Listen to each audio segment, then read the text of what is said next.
Damos la bienvenida a Fernando Vega.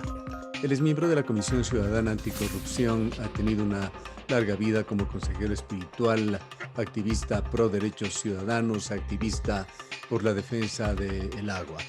Fernando, estamos asistiendo a una crisis sin precedentes en Ecuador, sin precedentes con toda seguridad en la historia reciente que nos ha tocado vivir.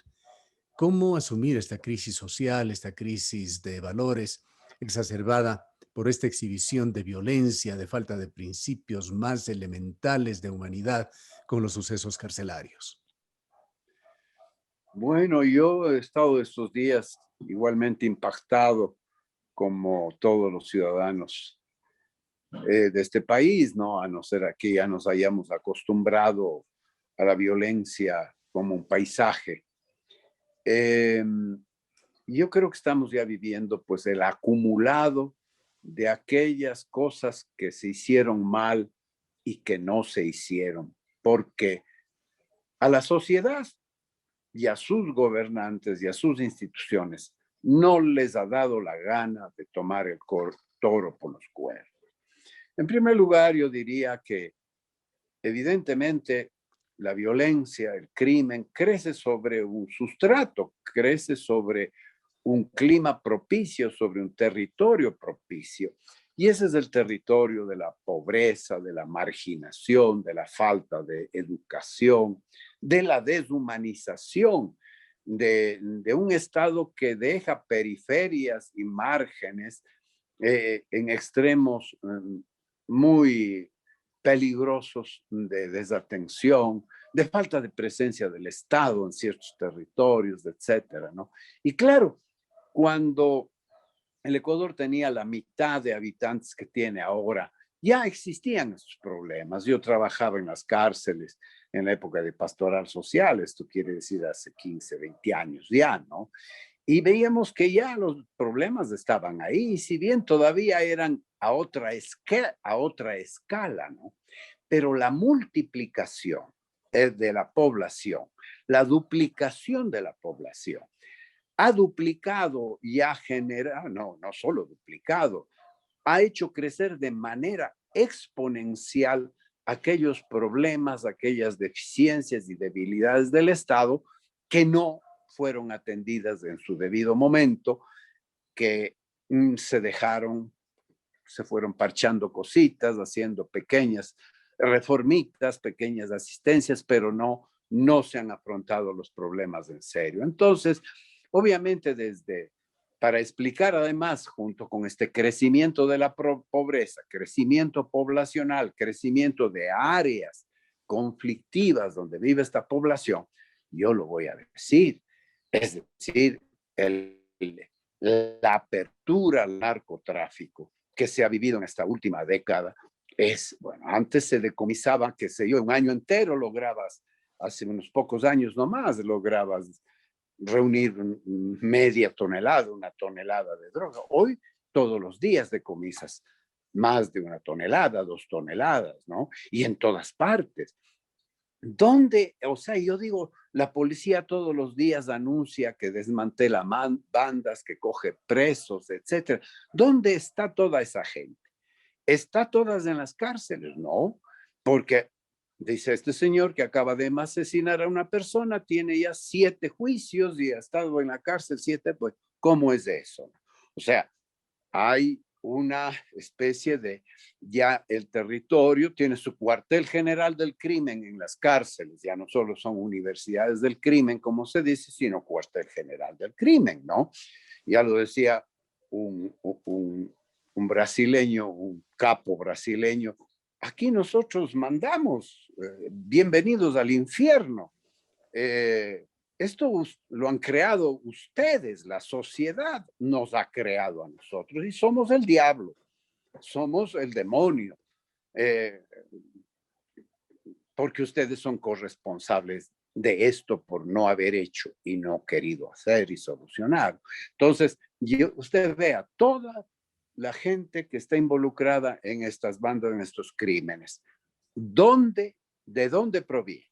El norte, el corredor del norte y la costa ecuatoriana, curiosamente donde gana determinado candidato, es la matriz, es el semillero y la fuente de todo esto, porque el resto del país sí es lugar por donde estas mafias transitan, pero los semilleros, ¿dónde está el semillero de toda esta violencia? Es en los barrios marginales de las ciudades de la costa, que han ido poco a poco creciendo, penetrando los estamentos policiales, los estamentos judiciales, los estamentos políticos. Cuando se asesina a un candidato a asambleísta en una de estas provincias costeñas, bueno, ya estamos en el escenario mexicano o en el escenario colombiano, ¿no?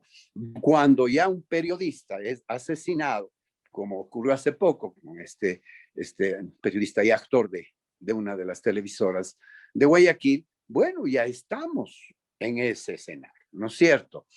Y claro, y no pasa nada. Estamos asistiendo, Fernando, a un descalabro de la escala de valores, pero que va transitando a escenarios cada vez más graves de la violencia verbal. Hemos pasado a una violencia física, pero además una violencia inimaginable.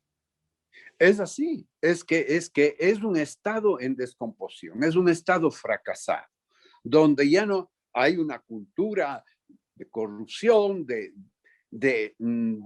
magnificación de la viveza, del crimen, no hay referentes, ¿no es cierto? Las escuelas de delincuencia funcionan todos los días, mejor que una escuela de conducción, ¿no? Y ahí no hay que hacer turnos ni nada, todo se hace muy rápidamente porque el Estado se mueve lento, pesado, con toda la corrupción que hay. En cambio, el capo da la orden y se ejecuta, ¿no?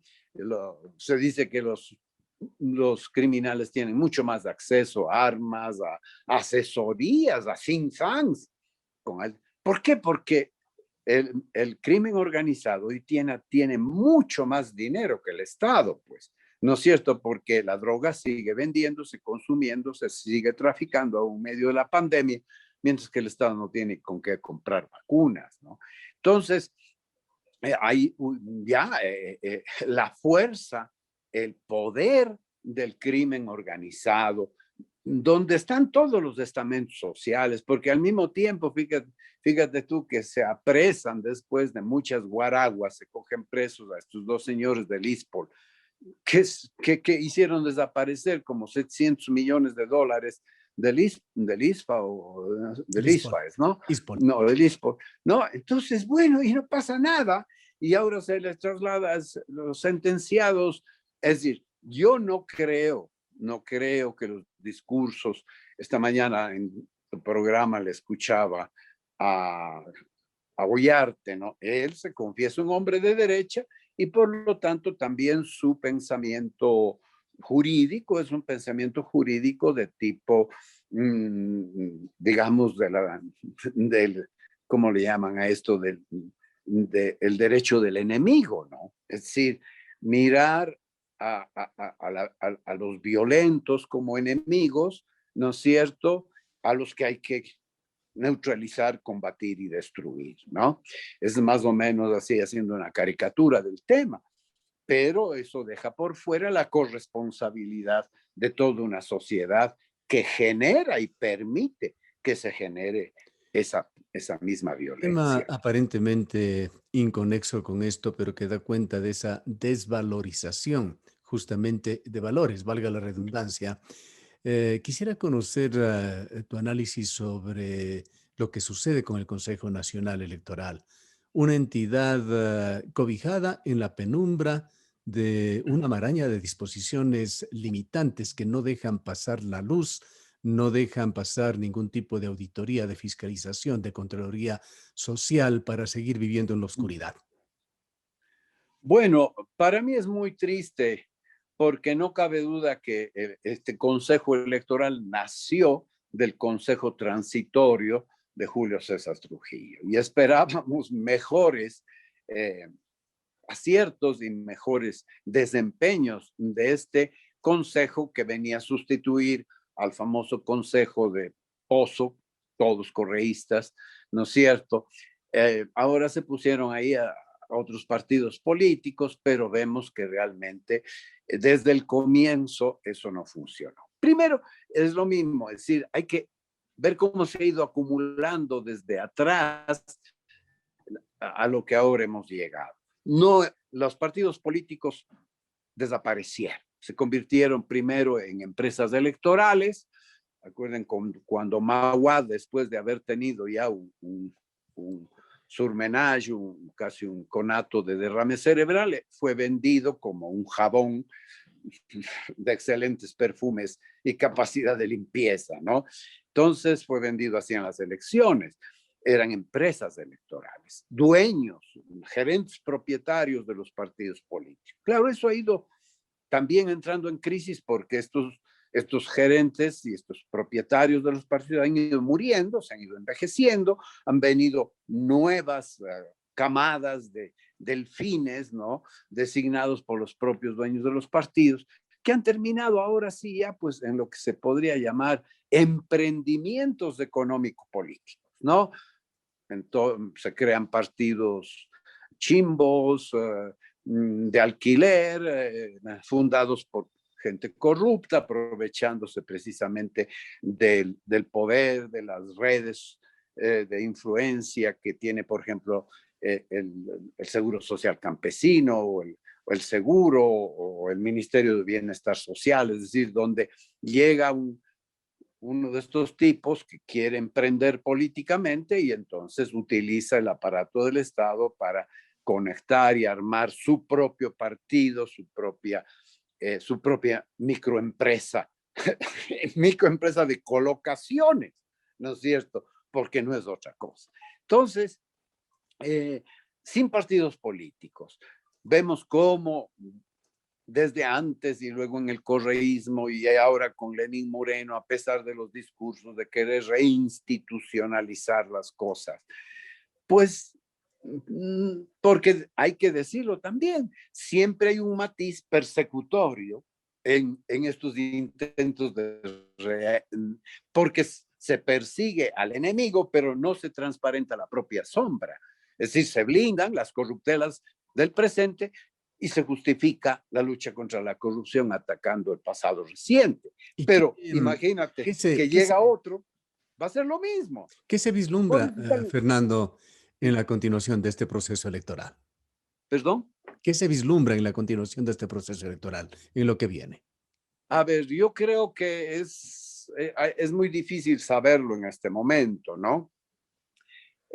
No cabe duda que, no sé, pues si al final el Consejo Electoral termina imponiendo, como diríamos, la formalidad en las leyes, sirven para amparar procesos que no son legítimos y no están legitimados. No cabe duda que no habrá ecuatoriano que deje de tener dudas sobre lo que ha pasado con estas elecciones. Sea quien sea el que ha metido la mano, no ha metido la mano, esto hay mucha oscuridad. La única forma de haber salido de esto es efectivamente porque Yacu no aceptó simplemente que se abran las urnas en las 5 provincias de la costa. Suficiente. Ya llegaban a un acuerdo y listo. ¿Para qué 16 provincias? Si ahí es donde está la mata del problema. Entonces, ¿qué puede pasar? Hay 2 escenarios. O gana segunda vuelta, creo que eso se va a consolidar. Segunda vuelta entre Lasso y Ara. Y ahí hay 2 escenarios. Yo no sé si los ecuatorianos realmente queramos tener 4 años o más de un gobierno mafioso, ¿no? Incapaz, clientelar, persecutorio, porque ya comienzan las persecuciones. Mire, un pequeño indicio. Resucita el muerto y entonces todos los cadáveres empiezan también a salir de sus tumbas, ¿no? Vea cómo Yalquia quiere recuperar el Consejo de la Judicatura. O sea, son de un cinismo increíble, ¿no? Entonces, los cobardes, obviamente, chicas, ya viene Correa. Nosotros hemos hablado mal, ahora nos van a sacar la madre y entonces nos vamos del país, ¿no es cierto? Todos los que han gozado del gobierno de Moreno van a ser perseguidos de manera brutal por el correísmo sin retorno. No sé si los ecuatorianos, ante esta perspectiva de volver a caer en manos de una mafia, ¿no es cierto?, decidan votar mayoritariamente por Lazo, lo cual también es muy difícil porque siendo esa la alternativa frente al retorno de la mafia, pues como se ha echado tanto lodo también y tanta basura sobre Lazo, ¿no es cierto? Y en eso mucha gente de izquierda ha tenido también, es decir, haciendo una concesión a la urbanidad. Yacu le dijo hace poco, es un buen banquero, pero no puede ser un buen presidente. Pero antes le había dicho ladrón, mafia organizada, etcétera. Y todos los días estamos oyendo a gente que dice, con Lazo ni esta demonización del fondo, echarle la culpa al Fondo Monetario y tal. Todos esos discursos de izquierda, ¿no?, que ya sabemos cómo son. Es decir, para mí la izquierda perdió absolutamente el contacto con la realidad del mundo, de la economía, de la sociedad. Hoy día parecería que yo es que tengo que purificar y tengo que idear qué es la izquierda. Hace poco salió un escrito sobre qué es la izquierda, un ideal, una cosa así en el aire, ¿no? Pero no es un partido político, no es... Movámonos, Fernando, un poquito allí en estas esferas del poder en Ecuador. Fernando Villavicencio, hoy ya elegido asambleísta y quien ha sido el más importante detractor del correísmo, nos dijo hace muy pocos días que el hombre del maletín se encuentra ya reclutando asambleístas recientemente elegidos para conformar una nueva mayoría y que ya había algunos quiebres. Es decir, que vamos a seguir en la misma podredumbre. Pero es que es así, pues, es así. ¿Quién tiene dinero? ¿Quién tiene dinero? Tiene dinero, bueno, interesante saber también de dónde ha salido el dinero de Pachacuti, el dinero de Lazo, ya sabemos, el dinero de los correístas, ¿no? ¿De dónde viene todo ese dinero? ¿Ah? Porque son campañas muy, muy fuertes, ¿no? Muy fuertes. A diferencia de nuestro pobre Paulito Carrasco, que casi llora diciendo que no han tenido ni qué comer, claro, para ocupar el último lugar de la lista de emprendedores, ¿no es cierto? Esta falta de contacto con la realidad, ¿no? Estas vanidades personales, etcétera, ¿no? Entonces, obviamente que no vamos a cambiar. Einstein decía que si se hacen las cosas de la misma manera, no se pueden encontrar resultados diferentes. Yo ya te digo, no, también eso de decir el pueblo ecuatoriano, no, el pueblo está igualmente desarticulado, muy penetrado por la corrupción, por la veleidad, por el populismo. Por eso mismo tenemos los gobernantes que nos merecemos, ¿no? Es decir, el Estado ecuatoriano, la democracia ecuatoriana, los partidos políticos, los gobiernos, están todos carcomidos por la corrupción, carcomidos por la desinstitucionalización, carcomidos por una vanidad y una ignorancia increíble. ¿Cómo podemos esperar? Sí, esperemos que es como cuando esperamos el año nuevo, ¿no? Feliz año nuevo. ¿Qué? La suerte nos va a dar un año nuevo. Dios nos va a venir a resolver nuestros problemas. Qué sé yo, ¿no? Entonces, los problemas se resuelven en el ámbito de la política, pero la política está absolutamente desquiciada, desprestigiada. Para llegar a candidato tienes que decir que no eres político. Entonces, ¿cómo mismo es la cosa? Es decir, esto, yo le decía el otro día a Carlos Castro hablando sobre este tema, es decir, siempre decimos ya hemos tocado fondo, pero no olvidemos que en el fondo hay también una capa de sedimentos de lodo acumulado durante miles de millones de años. Dicen que en el lago Ness, donde supuestamente existe el monstruo, hay 200 metros de lodo acumulado. La pregunta es, ¿hasta dónde en el lodo, en la M, nos vamos a seguir hundiendo? Este es el problema, Bien, porque no basta con haber qué tocado el hacer, lodo del fondo. qué hacer como ciudadanos ante esta situación? Bueno, yo digo, yo por lo menos ya que el próximo mes cumpliré 75 años, yo digo, me moriré como viví, creyendo, luchando, hablando, haciendo lo poco que podemos desde el no poder, lo que podamos hacer, ¿no? Creo que en medio de este no poder, el haber logrado desde el Cabildo, desde el Foro Autónomo, por ejemplo, la consulta popular, es una muestra de que algo se puede hacer. Pero mira qué difícil es Es una lograr cohesionar fuerzas claro, para es una de las lograr. cosas, de las pocas cosas edificantes que han sucedido. El resultado también ya en las urnas sobre la consulta Sí, popular, pero hemos constatado en estos últimos días que las amenazas persisten, no por solo por una supuesto, declarada política del actual gobierno, también quienes vienen coqueteando ya con los sectores mineros. obviamente, obviamente, pero sí, ¿dónde está la mafia? Está donde hay plata. Si viniera Sherlock Holmes al Ecuador, en una semana tendría el mapa de relaciones del crimen y tendría identificados los capos.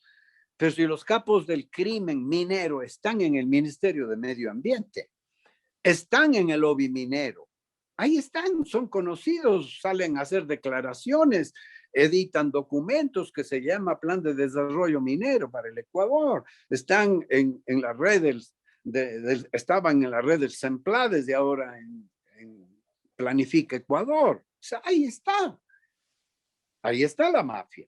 Mira, no puede, está demostrado que no puede haber crimen organizado en el tema minero si no es con la complicidad del propio gobierno. Entonces, ahí está. Ahora tendremos que sufrir la presencia ya no de mafias a través de la droga, sino a través del crimen organizado que financia la maquinaria para los mineros artesanos. Por ahí va la cosa. En el SIXI ya tenemos presencia. No lo sabe el gobierno, lo sabe, porque él mismo ha hecho las concesiones y sabe quiénes están y sabe que se exporta oro sucio, desde el 2015, cuando se abre la minería, las concesiones artesanales, la exportación de oro se triplica.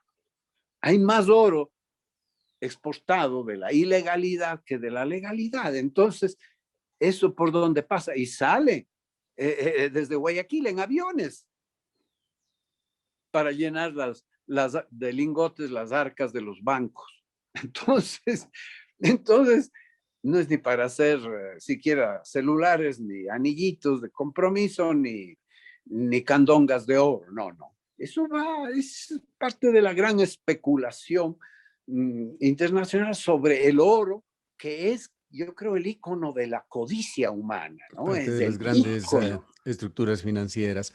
Para finalizar y volviendo al inicio, Fernando, ¿miras tú alguna posibilidad de llegar a un estado en el cual empiece a reconstruirse la escala de valores de los ecuatorianos que sirva por lo menos para las nuevas generaciones? Bueno, yo estoy dando charlas a los jóvenes, me han invitado a formar a jóvenes sobre, por ejemplo, el lunes tengo con jóvenes otra vez una charla sobre ética y corrupción, ¿no? Yo veo que hay mucha gente que da cursos cuyo contenido son los discursos generados por la política internacional de la ONU. Y esos cursos sí son muy bonitos, hablan, por ejemplo, en ese discurso no se puede decir preso, hay que decir PPL, no se puede decir viejito, hay que decir adulto mayor, no se puede decir.